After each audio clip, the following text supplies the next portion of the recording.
Welcome to the ASEAN Wonk Podcast, where we bring you expert insights and regional perspectives on Southeast Asia and Indo-Pacific geopolitics and geoeconomics. I'm your host, Dr. Prashanth Parmaswaran, and if you haven't already, do subscribe to the ASEAN Wonk platform at www.aseanwonk.com so you don't miss all our posts.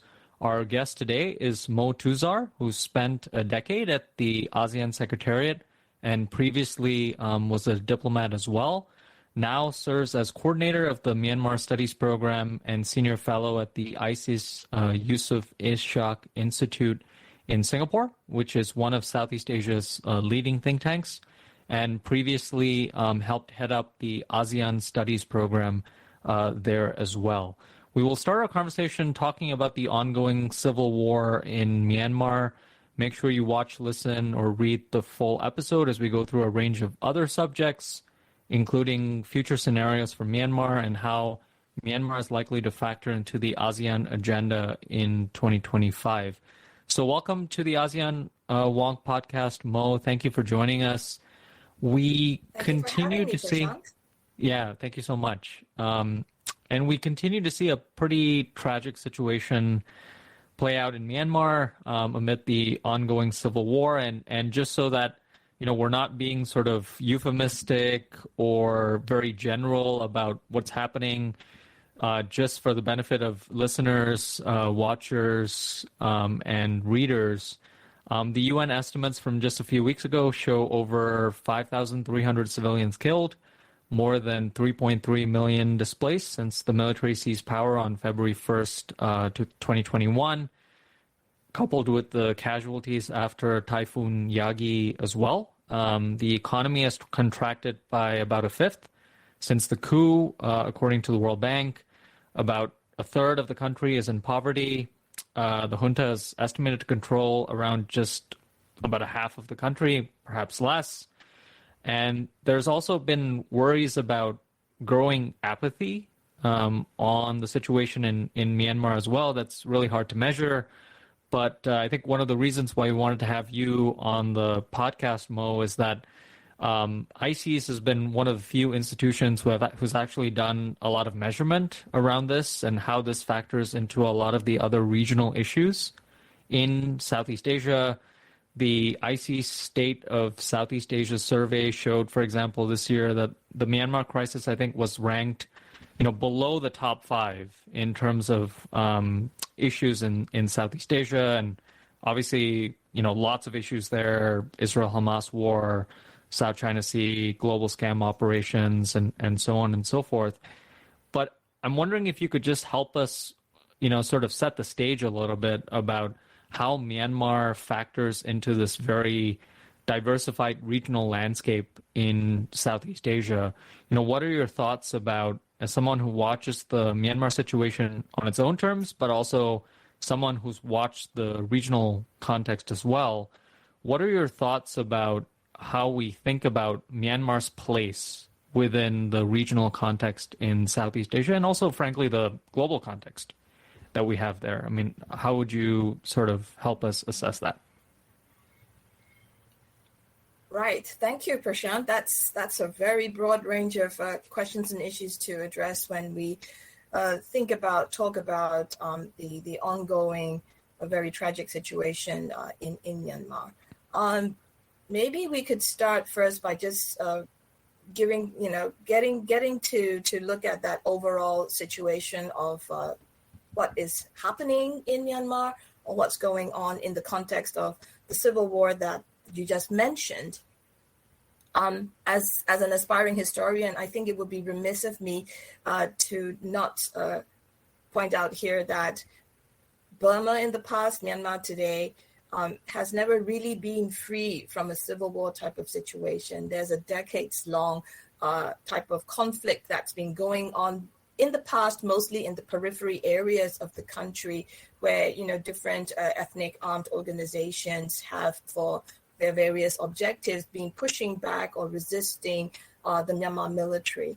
And so this type of, civil war, armed conflict in the periphery areas situation started almost simultaneously or within the first year or so of Burma gaining independence in 1948. So I think we also need to look at that when we, refer to, say, the ongoing civil war or the current civil war. But what we've seen since the coup by the Myanmar military on the 1st of February 2021, of course, is a more nationwide situation across the country, not just in the periphery areas. And actually, I think for the first time in the country's history, also really spreading into what have been formerly viewed as the heartland areas, areas in the center of the country where traditionally, they've been kind of recruitment grounds for the Myanmar military and all of that. So it's really become this kind of nationwide situation. And the broad objective that people are coalescing around is to reject the military's dominant role in politics and, of course, try to call for a more federal system of democracy. So that's all the ideals. So anyway, so in that state, I guess, how do we then assess the overall situation, particularly in these past couple of years where I think the conflict in Myanmar has, of course, been in the news, I think in the regional news, more than, say, globally, although it does pop up time and again. And you mentioned situating Myanmar in the global context. Of course, globally, we have what's going on in the Middle East, what's been going on in Ukraine since 2022. And I think all of these also affect how people here in this region view the situation in Myanmar, where I think most of us know about Myanmar as having been under a military regime of some sort, and even with the brief decade of opening and the efforts to transition to democracy over 2011 right up to the coup in 2021. Of course, I think now Myanmar being under a military regime again, the frame of reference always tends to be, that's the situation, and of course, that's the frame of lens that most of us see it.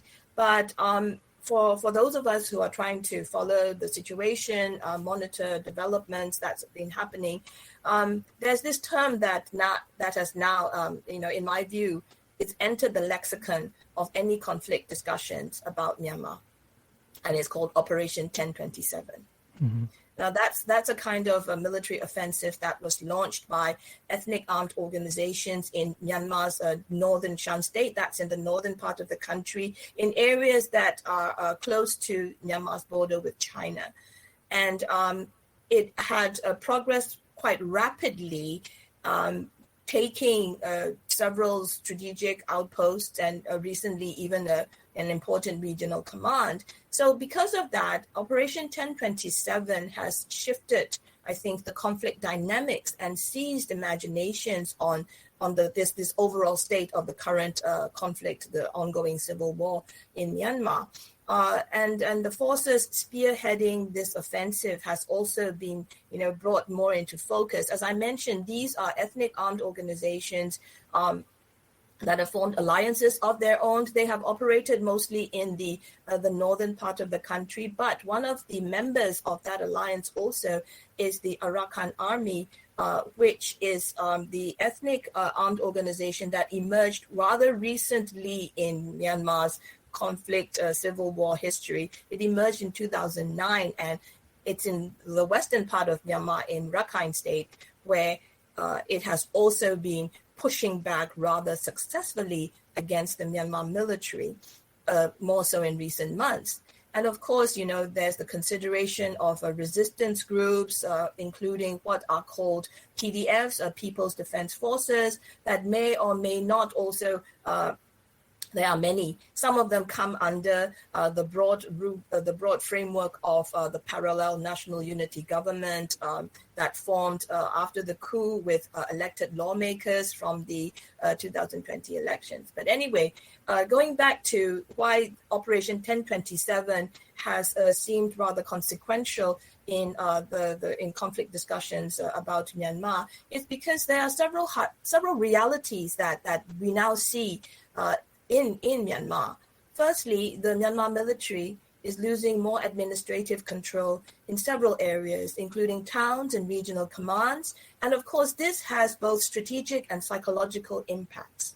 And we also need to look at then the situation of people in these towns and areas over which the ethnic resistance organizations, the ethnic armed organizations, the different forces, the areas that they have taken control over.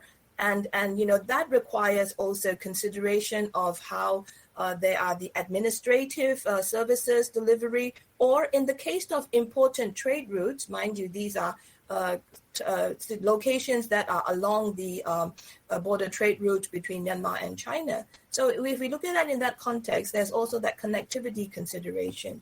Then not least, of course, the locations in which Operation 1027 and its aftermath have unfolded, continue to unfold, inevitably raise questions about the implications for Myanmar's bilateral relations and neighbors' concerns. And so I think it's in that kind of a context. So if we look at the receding administrative control of the State Administration Council military regime in Myanmar currently, the losses of strategic regional commands and border posts, trading points, we also see, of course, the increasing assertion of administrative and other services in the areas from which the military regime's control has receded. But there are different administrators in different areas. So, for example, in Rakhine State, it could be the Arakan Army. In the Sagaing region, more in the central part of the country, it might be the NUG, the National Unity Government, and its coalition or allied partners. In the southeast, it might be different ethnic armed organizations like the Karen National Union or the Karenni Armed Forces. So I think this is how we can also view this landscape.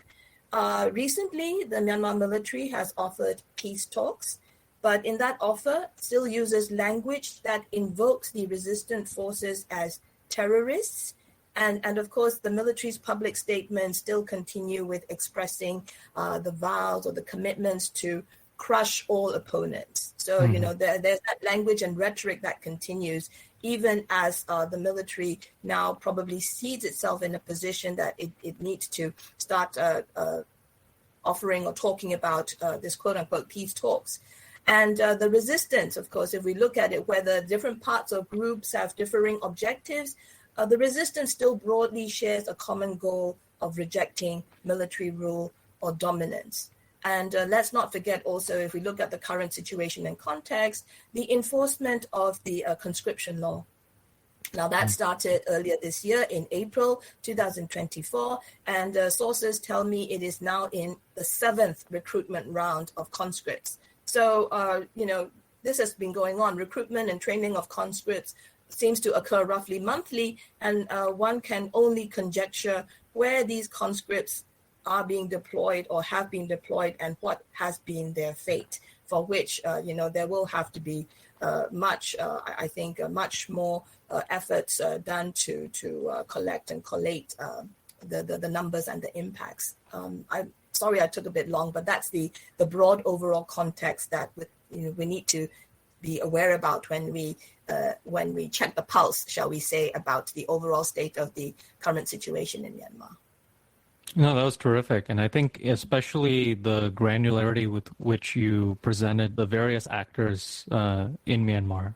So I think often there's this caricature of sort of the junta and sort of everybody else. But as you pointed out, even within the junta, there are some issues there with the amount of control they have, the border trade, their relationship with other groups, and then there's the NUG, there's the PDFs, there's the various ethnic groups. So it's a very complex context. So thank you for walking us through that.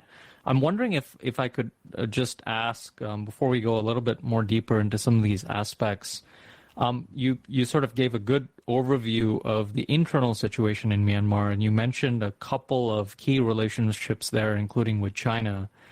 There's been a little bit of focus as to how, sort of Myanmar's narrowing list of sort of partners, right? And increasingly intensified ties with China and Russia, focus on some of the individual data points like the number of junta visits to China and Russia, the Myanmar's admission as a dialogue partner of the Shanghai Cooperation Organization, for example.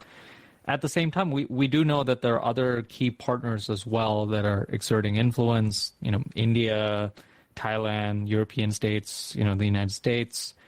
And we've seen some of the developments spotlight that, Thailand's humanitarian corridor initiative, for example, different equities as well within Southeast Asia, right? So, Thailand and its sort of border role, Singapore and sort of finance, Malaysia and the Rohingya population there.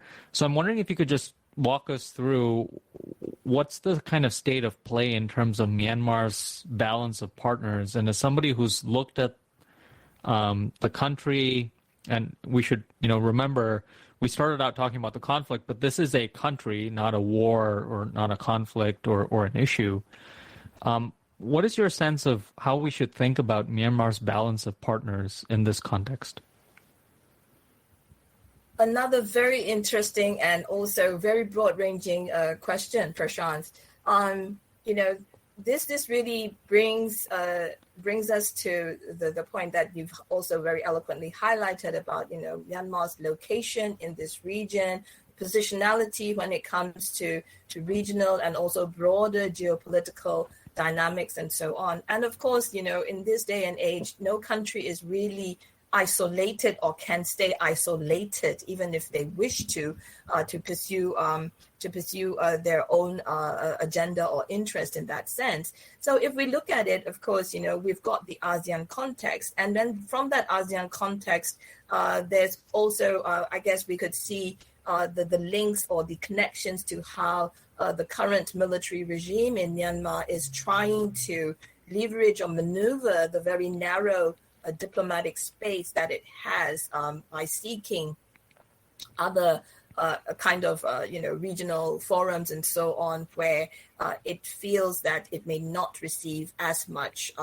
diplomatic pressure or even whisperings in the corridors, shall we say. So let's just backtrack a bit and look at it first in that regional setting of ASEAN, because since 1997, of course, Myanmar has been an ASEAN member. It joined ASEAN under a previous military regime, but with the commitment, at least by the technocrats, the civilian career diplomats in the Ministry of Foreign Affairs in Myanmar at that time, to really try to engage ASEAN's policy of constructive engagement and see how by participating in ASEAN, there could be that, through that exposure, education, if you will, open up through ASEAN, maybe looking a bit at the Vietnam example from Vietnam's membership in 1995. And of course, fast forward to more than quarter of a century later, we do see Vietnam as that, success story of having opened up through ASEAN. Vietnam has graduated from that new member status. But okay, going back to Myanmar. And I just referred back to that membership trajectory because, in that former existence as a member of the Myanmar Foreign Service, I was part of the team preparing for Myanmar's admission to ASEAN. So, I do see and understand how the policy of constructive engagement within an intergovernmental process was meant to really assist, I think, intentions or sentiments that were willing to open up by membership obligations and responsibilities. So as a member in any association or organization, yes, there are rights, but there are also obligations. And I think this is also something very pertinent to now, I think, the assertion of what is a member state's rights versus what is required as a member state's obligations to the association. So, with that broad context again, okay, Myanmar today, and the situation with the crisis in Myanmar and ASEAN's response today, I would say it's come a long way from the ASEAN response to developments in Myanmar under the previous military regime of the State Peace and Development Council. And I remember the first time that an internal situation or an internal development in Myanmar was really brought to ASEAN's regional attention as a point of concern was in 2003, the Debayan incident, as it is referred to, where supporters of the State Peace and Development Council military regime set upon and brutally attacked the supporters and the members of the National League for Democracy, the main opposition party at that time, the convoy, which was also headed by Daw Aung San Suu Kyi, the leader of the National League for Democracy, outside a town in central Myanmar called Tepayin, causing deaths, casualties, and of course even concerns about physical harm to Daw Aung San Suu Kyi. So that became a point that ASEAN wanted to know what's going on. And since then, the situation in Myanmar became a regular agenda item to be discussed at foreign ministers' meetings and summits. And whoever represented Myanmar was in for a lot of questioning. It may have happened behind closed doors, but nevertheless, it was there on the agenda. And so whoever was going to be sitting in the Myanmar seat knew that they would have to have an answer to a lot of questions coming thick and fast. So, you see that, and that was 2003, as I mentioned. Of course, we cannot not mention the 2007 Saffron Revolution and the military's brutal repression of unarmed civilian protesters at that time. That led to the first enunciation of ASEAN's strongest language up to that point. ASEAN used the word revulsed. So that to me was rather strong compared to previous language. Then following close on the heels of the 2007 Saffron Revolution, which was in September of that year, then in May of 2008, we had Cyclone Nargis. Then the response to Cyclone Nargis, which we can go into later on, but that was also seen as ASEAN's breakthrough because that was the first time the Myanmar regime accepted external assistance, external intervention, I should say, in the form of humanitarian assistance situated in the context of the cyclone response. Then, of course, ASEAN also tried to make a lot of exhortations for free and fair elections in 2010. Free and fair elections didn't happen in 2010. But then ASEAN also had a cautious welcoming of the unexpected changes instituted by the government of the Union Solidarity Development Party, a military-backed political party headed by President Thein Sein.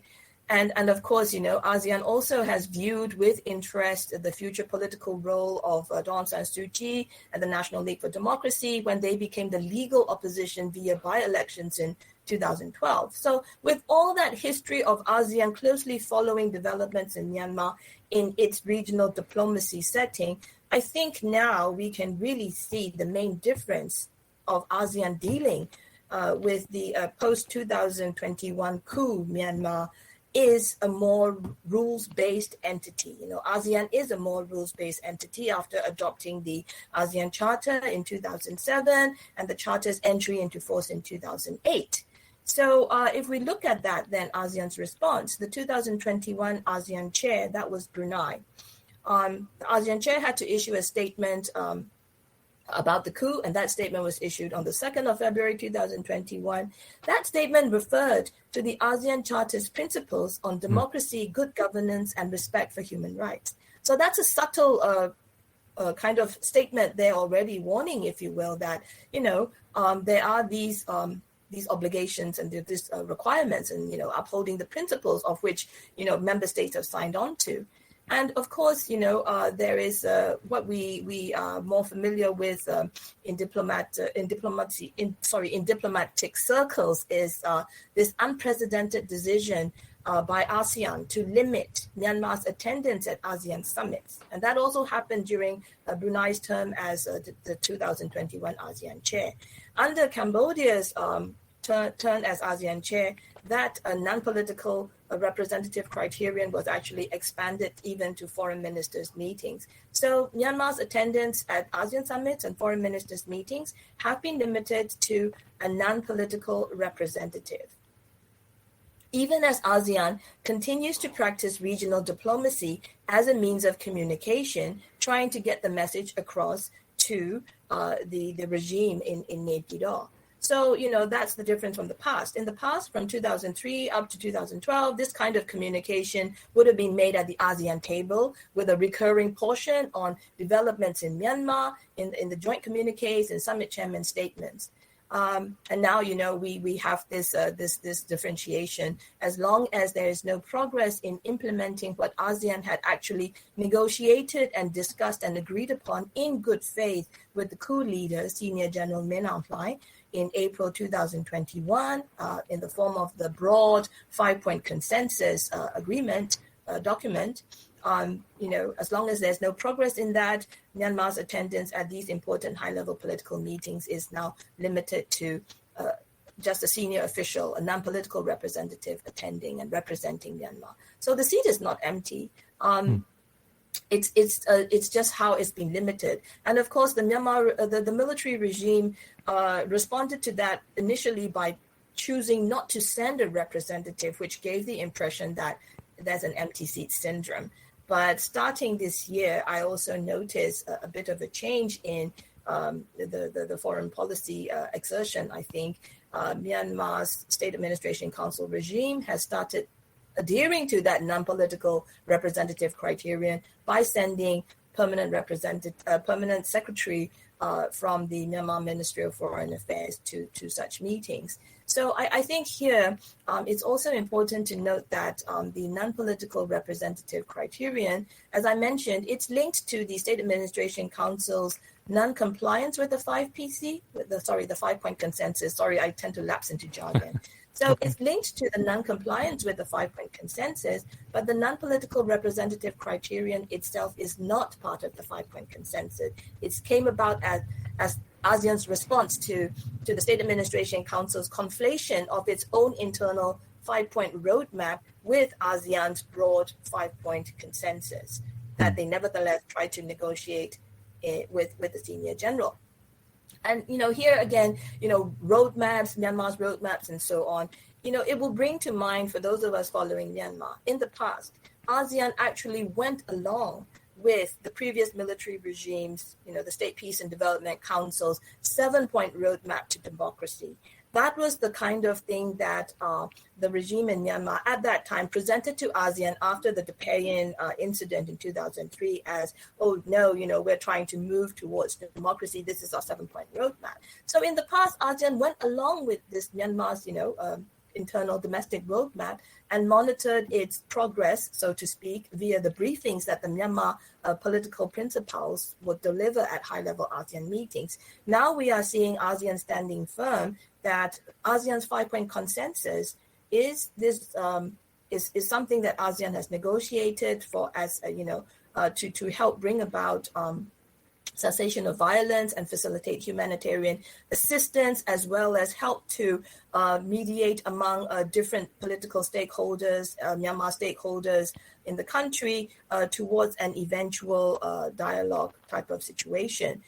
So ASEAN's very clear that the 5-point consensus is not the 5-point roadmap of the State Administration Council regime, and they are trying to differentiate that as well. So that's the other kind of differentiated nuance that I see. I could go on about parallels that we see in the revisiting of past breakthroughs. And here I refer to the 2008 Cyclone Naga's response. The then government of Myanmar accepted ASEAN's bridging role between Myanmar and the international humanitarian community to address what happened after the devastating cyclone and the humanitarian crisis looming in those days.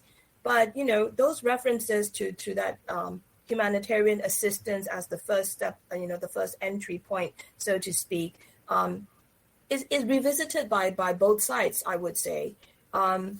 We've had the Rohingya crisis erupt after the military's disproportionate crackdown on Rohingya communities in northern Rakhine State in 2017. And that happened under the National League for Democracy's watch as at the helm of government in Myanmar. The NLD brought that issue to Myanmar and therefore, asked or sought ASEAN's assistance in that. So, they had that Nagas parallel, as in, okay, as long as we go through ASEAN, we'll have a breathing space. And of course, the State Administration Council also has that institutional knowledge and capacity across its civil service, particularly in the Ministry of Foreign Affairs, from those experiences, and therefore has that additional, I guess, leveraging capacity to know how to maneuver the ASEAN space.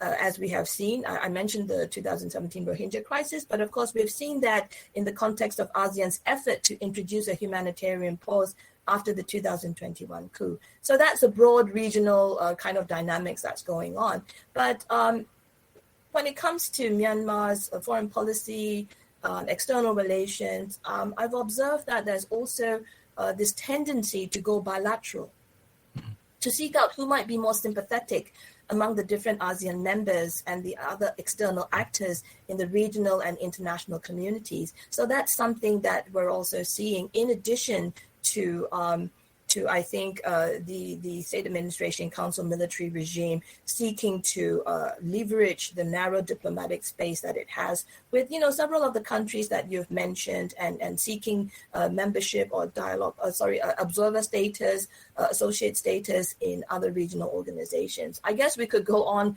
about, Myanmar's ties with its key neighbors, but I'll wait for how you would like to see the conversation going on. No, that was great. Thanks a lot, Mo. And I think it's really useful that you set this in historical perspective. I think whenever we're talking about, particularly ASEAN, regional organization, which, I think everybody's familiar with its challenges, but any multilateral organization is only going to be as effective as its member states, and only as effective as, if it's addressing one particular country, only as effective as that country allows it to be, right? If it's a particular situation. So it's great that you situated that in historical perspective. So just kind of building off of what you said, I mean, I think the last round of ASEAN summitry in Laos, as you're aware, ASEAN concluded, unsurprisingly, that the 5-point consensus was, quote unquote, substantially inadequate after a review. You mentioned a series of measures that ASEAN's been taking, suspending Myanmar as well from chairing the grouping on a rotational basis for an interim period of time. But at the same time, there are several other steps that have been called for repeatedly. Strengthening the office of the ASEAN Special Envoy has not been followed through yet. Worries of slippage of earlier measures, potentially in terms of level of representation and so on and so forth. But I guess the question is, sort of moving forward, we've got the 2025 chairmanship by Malaysia. And before we get into, what we think might happen or, potential expectations, I guess there is a little bit of nervousness about this sort of repeatedly delayed elections that are going to be held in Myanmar. Now it's being, said that it's going to be held sometime in 2025. If it's held, how might this reinforce divisions within ASEAN? Who might send observers, who might not? What are the individual responses? What are the collective responses? I guess, what's your sense of how likely this scenario is of an election actually happening in 2025? And, if it happens, what should we be preparing for? What are the likely responses? And how are you thinking about how this could play out in the context of Malaysia's chairmanship? Thank you, Prashanth. Again, a lot of different points to consider there.